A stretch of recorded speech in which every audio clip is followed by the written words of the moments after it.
Olá e seja muito bem-vindo a mais uma edição de Beyond. Conversas com startups e também com investidores, enfim, com o ecossistema do empreendedorismo em Portugal.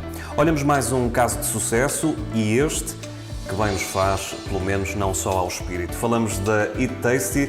É nosso convidado nesta edição o Rui da Rocha Costa. Rui, muito bem-vindo e obrigado por ter aceitado o nosso convite. Rui, falar em comida e falar em algo que mais do que um prazer é uma necessidade. Como é que surgiu esta ideia da Eat Tasty, trazer a comida de conforto para casa e para o trabalho? Sim, antes de mais, muito obrigado pelo convite e por estar aqui hoje e ter a oportunidade de falar sobre a Eat Tasty. De facto, a ideia surge de um jantar. Acho que, como muitas outras ideias de negócio, acontece à volta da mesa, sobretudo se as ideias de negócio são de portugueses. Estejam ou não estiverem, as ideias acabam por surgir muito à volta da mesa, da comida, de vinho ou de bebida. A nossa não foi diferente, mas a comida inspirou-nos a criar um negócio relacionado com esse setor. Portanto, foi uma conversa entre dois amigos que trabalharam juntos, quer eu e o Orlando trabalhávamos na BySide, uma empresa no Porto, e foi num jantar, como muitos outros que tivemos, que surgiu a ideia de fazermos algo diferente. Há um contexto muito específico na altura. Vivíamos 2015, foi precisamente em agosto de 2015, e num jantar comum, como muitos outros, mas que à nossa volta sentimos que não havia socialização, não necessariamente por dispositivos móveis, mas porque as pessoas estavam a comer, famílias, e não conversavam, não estavam a falar, pareceu-nos estranho. Mas era um hábito que começámos a identificar na altura, ou seja, as pessoas tinham esse comportamento não de confeccionarem a comida, mas procurar alternativas, alguns dizem cook as a service, e isso fez-nos pensar e refletir sobre o que nos rodeava. Também uma taxa de desemprego ainda significativa na Europa, e a comida estava em prime time. Na altura, MasterChef, Gordon Ramsay, Jamie Oliver, livros, revistas, os chefes acabam por ser também rockstars, e foi a conjugação desses fatores que nos levaram a construir a ideia e entrar num processo de ideação que ainda durou alguns meses até chegarmos à Eat Tasty. O investimento é sempre uma componente necessária e um osso duro de roer, não é? De que forma é que surge então a primeira aposta em termos de investimento na Eat Tasty? Como é que foi esse processo? Da nossa parte, numa primeira fase, de forma muito natural, até para a nossa surpresa. Não era a primeira vez que tinha um projeto e que procurava investimento. Noutros projetos anteriores, as formas de investimento tinham sido diferentes, não necessariamente venture capital, business angels, formas mais tradicionais e veículos de investimento europeus e do governo português. Neste caso, como estava a referir, nós iniciamos um processo de ideação, falámos com muitas pessoas. Isso foi a primeira decisão estratégica que tivemos, foi partilhar a ideia. Existe, por parte dos empreendedores, por vezes, a ideia, na minha opinião, é errada, de que devem guardar a ideia, que é segredo, mais ninguém pode saber, porque alguém pode eventualmente roubar a ideia. Nós sentimos que quanto mais procurávamos e quanto mais construíamos a ideia muito à volta de post-its e num processo muito nosso de criar e de construir a ideia, de muitas vezes até entre os dois tentarem construir o que o outro dizia e irmos por esse caminho, acabámos por desafiar pessoas, algumas que conhecíamos, outras que ainda não tínhamos qualquer contacto, mensagens no LinkedIn, pessoas que nos podiam ajudar, e desafiámos essas pessoas a ouvir-nos, a ter algum tempo connosco para ouvir a ideia, e foi nesse processo numa conversa que tivemos com Miguel Santamar, na altura na Uniplaces, em que partilhámos com ele o que gostaríamos de fazer, e daí ficou o compromisso entre os três de que ele iria nos ajudar na busca de investimento, e a partir foi muito rápido. Recordo-me desse domingo, essa conversa na tarde de domingo, Portanto, foi muito rápido até nós conseguimos o primeiro grupo de Business Angels, e isso permitiu-nos sair da empresa onde estávamos, porque precisávamos desse suporte financeiro para arriscar um pouco mais e avançarmos de cabeça para a eTasty, para o projeto. Falar em comida de conforto é de facto uma bandeira da eTasty. Ao longo das diferentes entrevistas que tivemos a oportunidade de acompanhar na preparação desta mesma entrevista, esse termo vem sempre para cima da mesa. Do que é que falamos para quem não está tão familiarizado com o tema deste conceito de comida de conforto? Acho que a forma mais simples de explicar o conceito de comida de conforto é a comida da mãe ou comida de casa. Essa recordação dessa comida mais simples que tem e que não desvirtua o sabor dos alimentos, a comida do dia-a-dia. E esse foi o nosso desafio desde o início. Sobretudo gostávamos muito de comer e sentíamos a dor de nem sempre conseguir executar da melhor forma. E portanto tínhamos que arranjar uma solução para ter comida saborosa todos os dias, em todos os momentos. Isso foi o primeiro desafio. Portanto, nós não queremos fugir desse requisito que temos enquanto empresa, enquanto visão para o nosso negócio. Numa fase inicial, isso até nos levou a trabalhar com cozinheiros amadores, pessoas que estavam em casa, e essa proximidade à comida de casa.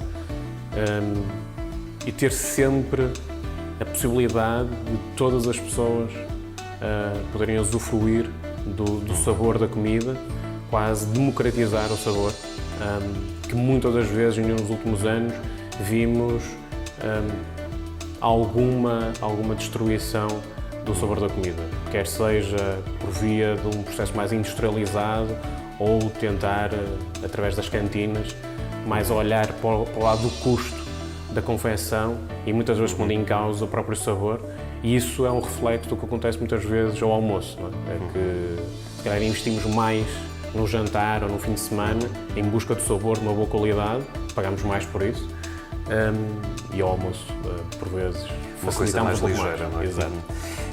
Uma das questões importantes e a mudança de paradigma no que toca à eTasty foi precisamente na questão da impessoalidade das entregas.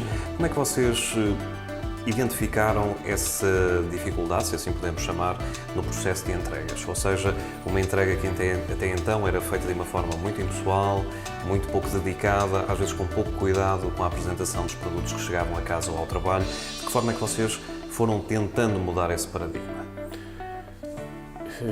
É uma boa questão, porque nós, quando começamos o projeto, vimos, sobretudo fora de Portugal, muitos responsáveis de restaurantes, muitos chefes, a recusarem-se a trabalhar com a entrega de comida ao domicílio.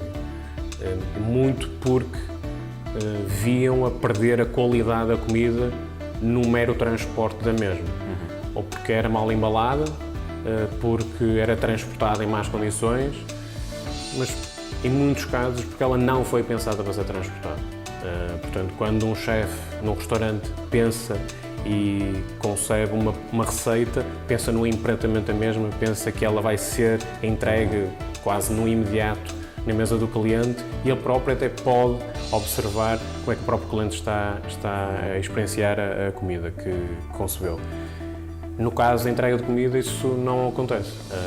E nós, desde o primeiro momento, fomos bastante rigorosos no processo para garantir que, pelo menos, ela vai chegar com qualidade ao cliente e vai chegar com a apresentação que nós idealizamos. E, portanto, nós utilizamos a mesma embalagem para todas as refeições, ou praticamente a mesma embalagem em todos os casos, isto para nós tentarmos, quando desenhamos uma receita, quando os nossos parceiros restaurantes trabalham uma receita, saberem como é que ela vai ficar na embalagem e como é que ela chega ao cliente. Fazemos testes, antes de vendermos uma nova receita, fazemos testes de transporte. testes não só de produção, mas também de transporte das refeições, para dessa forma conseguirmos garantir que depois, quando o cliente vai comprar, passou por essa bateria de testes e chega nas melhores condições ao cliente. Portanto, o próprio concepção da receita é a pensar que ela vai estar naquela embalagem que será transportada. Há coisas que simplesmente não funcionam Claro. entrega de comida, ou que têm um desafio maior para entregar. Batatas fritas. Recordo-me que tivemos 5, 6 meses a testar e a conceber um panado. Tem muito que ver com o tipo de vida, não é? Também. Exato. Transporte, do contexto onde vai ser transportado. Nós não fugimos ao facto de ser transportado numa mochila, numa moto, há transporte, há chuva, há frio. Isso tudo tem um impacto no produto final e na experiência final. Falar numa atividade como esta, empresarial, é falar também em números e falar em público, se assim podemos dizer. De que números é que estamos a falar na atualidade de utilizadores diários e de que números de investimento é que estamos a falar neste momento? E também dos lucros, da faturação neste caso. Certo. Nós temos vindo, felizmente, a conseguir dobrar a faturação anualmente, com uma dedicação e uma orientação muito grande para a eficiência do negócio.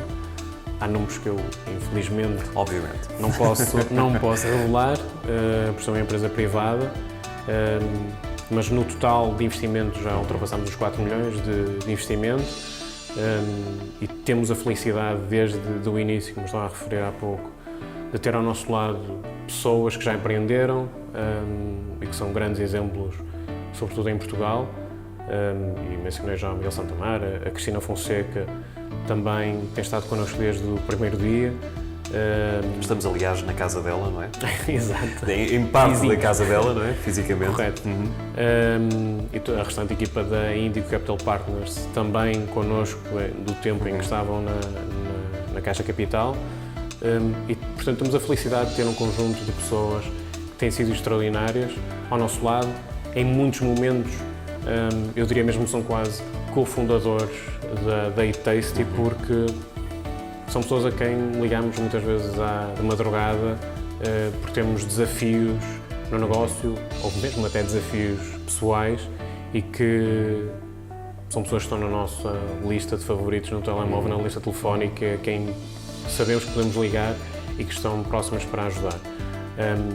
E, portanto, esta também obsessão pela eficiência permitiu-nos construir um modelo de negócio rentável, o que no setor da entrega de comida, não sei se será caso único, mas é certamente um dos poucos casos a nível mundial que nós conseguimos operacionalmente conseguir entregar comida e chegar ao cliente sem que isso signifique prejuízos avultados, e é público que empresas de maior dimensão vivem à custa de investimento recorrente no negócio porque ainda não conseguiram atingir essa rentabilidade.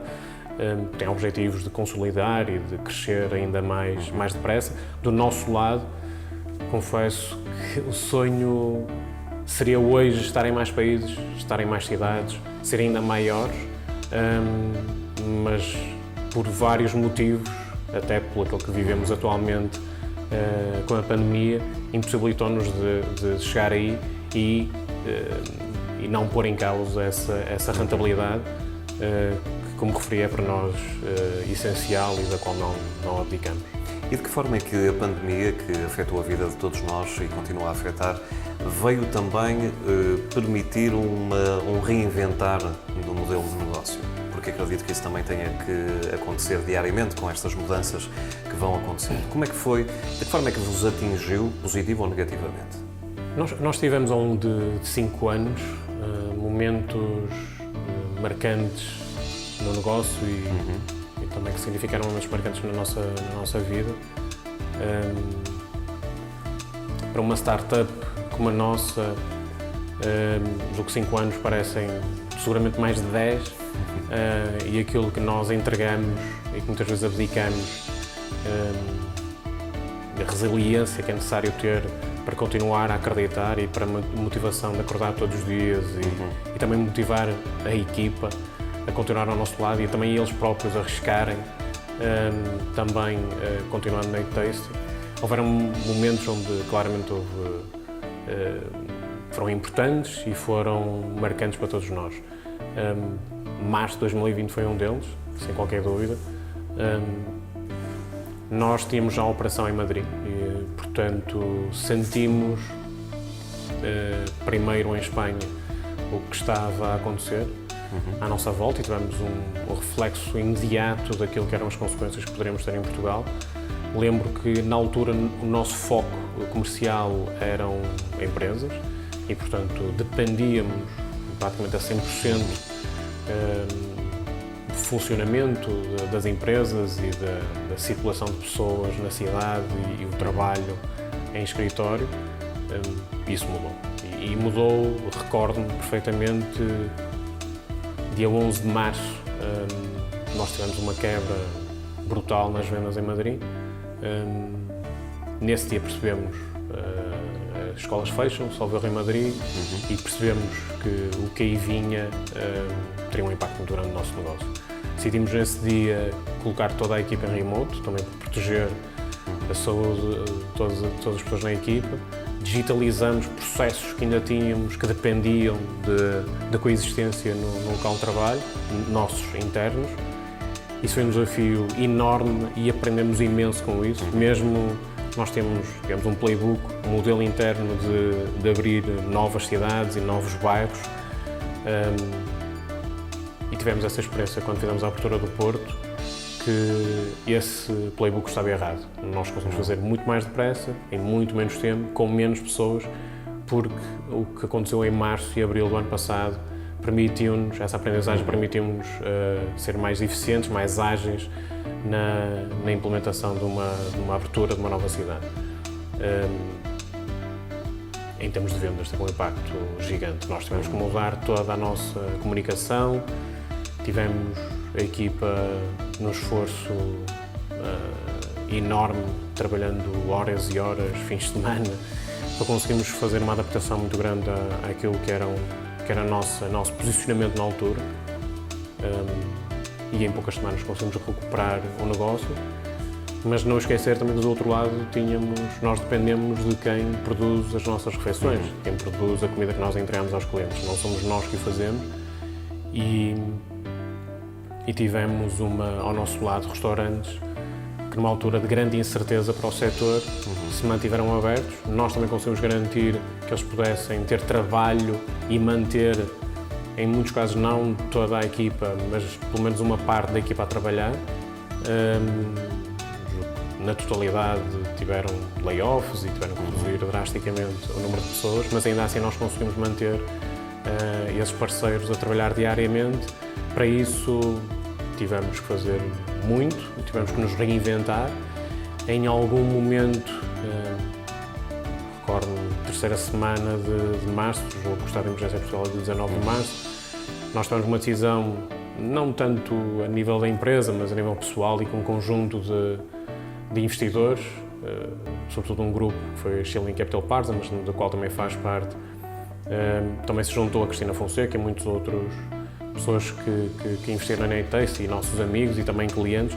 Nos juntamos para distribuir, não me recordo agora nos finais, mas salvo erro, mais de 13 mil refeições a 100 abrigos em Lisboa, num trabalho extraordinário da Comunidade de Vida e Paz, da ReFood e da Câmara Municipal de Lisboa.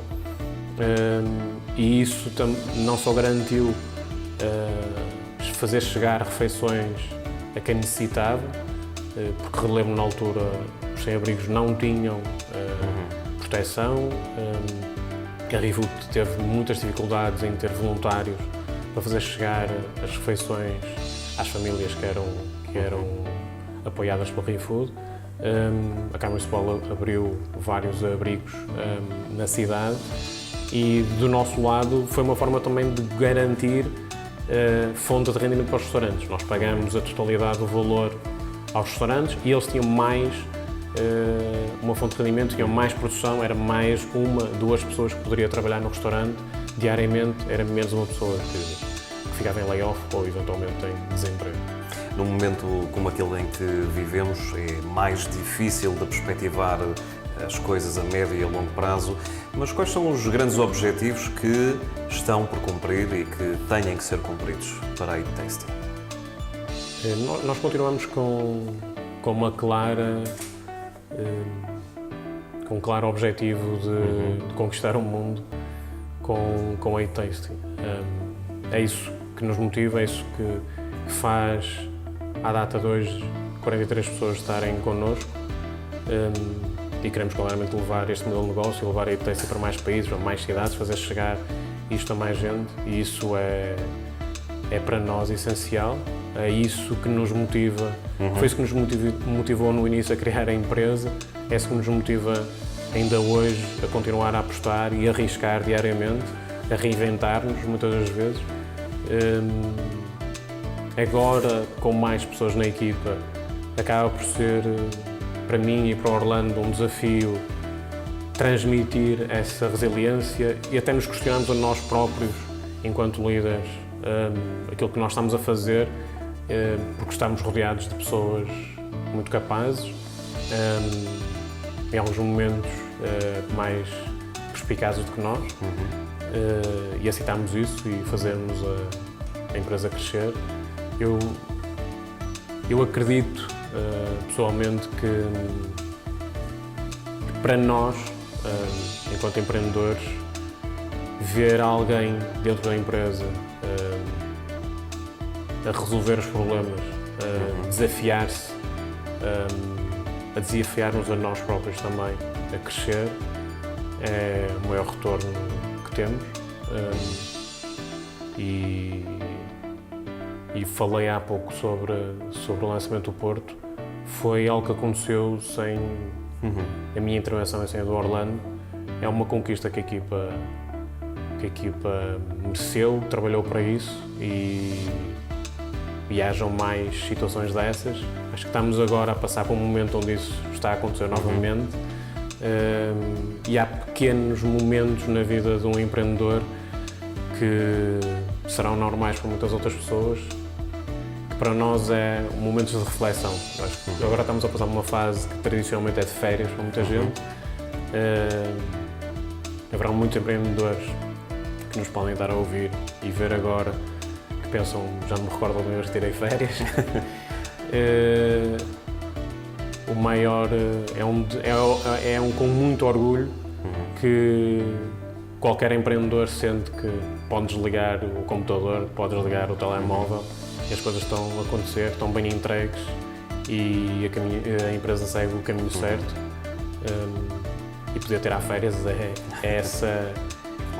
é um momento onde nós temos esse clique e percebemos que as coisas estão a funcionar bem e que a equipa pensa mesmo.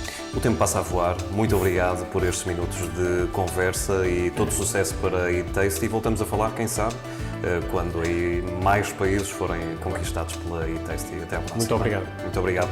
E para si, se quiser ficar a conhecer um pouco mais sobre a eTasty, já sabe, nada melhor do que folhear a revista On Startups. Fique bem, voltamos numa próxima edição.